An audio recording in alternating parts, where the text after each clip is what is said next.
ఇక AP deputy CM Pawan పై KA Paul ఆగ్రహం వ్యక్తం చేశారు. క్రిస్టియన్ మతస్థురాలను పెళ్లి చేసుకున్న పవన్ సనాతన ధర్మం గురించి మాట్లాడుతున్నాడని అన్నారు. పవన్ పాలనలో ఫెయిల్ అయ్యాడని, అందుకే ఏపీలో మత రాజకీయాలు చేస్తున్నారని దుయ్యబట్టారు. లడ్డూ వివాదం సనాతన ధర్మం అంటూ పవన్ చేస్తున్నటువంటి వ్యాఖ్యలు దారుణమన్నారు కేఏ పాల్.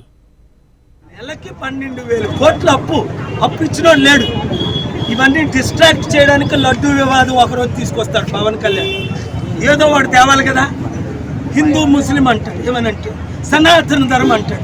ఉన్న క్రిస్టియన్ భార్య పాపం ఎంత బాధపడుతుందో ఆయన పెళ్లి చేసుకొని క్రిస్టియన్ అయ్యి క్రిస్టియన్ అమ్మాయిని పెళ్లి చేసుకున్నాడు. ఇప్పుడు సనాతన ధర్మం అంటాడు. ఉన్న భార్యను వదిలేస్తావా, ఉంచుతావా? తప్పు కదా. మతాల్లో చిచ్చు పెట్టొద్దు. ఆవిడ మంచి ఆవిడని విన్నాను. ఆవిడ నువ్వు బాగా చూసుకో. మళ్ళీ ఇప్పుడు సనాతన ధర్మం అనొద్దు. అన్ని ధర్మాలు అందరినీ గౌరవిద్దాం. నువ్వు ఫెయిల్ అయిపోయావు కనుక ఈ ధర్మం ఆ ధర్మం అంటావు. టోటల్ ఆంధ్రప్రదేశ్ టోటల్ ఫెయిల్ అయిపోయింది, తెలంగాణ టోటల్ ఫెయిల్ అయిపోయింది.